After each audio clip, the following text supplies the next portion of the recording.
নমস্কার বন্ধুরা, সবাইকে স্বাগত জানিয়ে আজ একটা ঘরে থাকা সামান্য কিছু বোনলেস চিকেন দিয়ে তোমাদের একটা অসাধারণ টেস্টি রেসিপি বানিয়ে দেখাবো। সেজন্য কিছু বোনলেস চিকেনকে আমি আগে থেকেই আদা রসুন বাটা, গোলমরিচ গুঁড়ো আর লবণ দিয়ে মেখে বেশ 3-4 ঘন্টা মতন রেখে দিয়েছিলাম। তারপরে সাদা তেলে এগুলোকে একটু ভেজে নেবো। সময় থাকলে 3-4 ঘন্টা কেন, আরও বেশিও রাখতে পারো, তাহলে রান্নাটা খেতে আরও টেস্টি হবে। আর সময় না থাকলে 30 মিনিট রাখলেও হবে। সুন্দর করে লাল লাল করে ভেজে নেবো, একদম চটজলদি এই রেসিপিটি।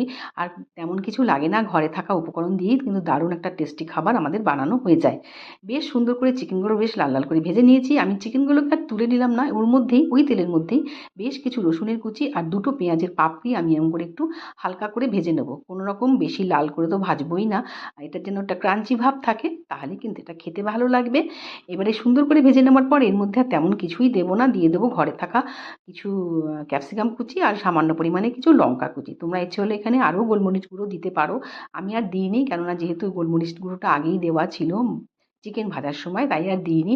আমি বললাম না, একেবারেই সাদামাটাভাবে করেছি এটা। ভালো করে সুন্দর করে মিশিয়ে নেবার পর এর মধ্যে আর কিছু দেবো না, দেবো শুধুমাত্র 2 ধরনের সস, যে সসগুলো কিন্তু আমাদের ঘরে সবার ঘরেই থাকে। একটা টমেটো সস আর একটা গ্রিন চিলি সস, এই দুটো সস দিয়ে দেবো। আর খুব বেশি এখানে জলও ইউজ করব না, কোনো কর্নফ্লাওয়ারও ইউজ করব না।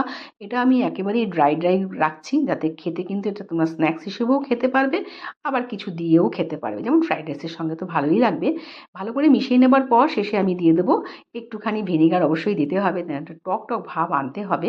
আর সসের পরিমাণটা তোমরা ইচ্ছে হলে কমিয়ে বাড়িয়ে নিতে পারো। আমি এখানে 2 চামচ যেহেতু টমেটো সস দিয়েছি, 1 চামচ গ্রিন চিলি সস দিয়েছি, আর এখানে 1 চামচ মাত্র ভিনিগার দিলাম।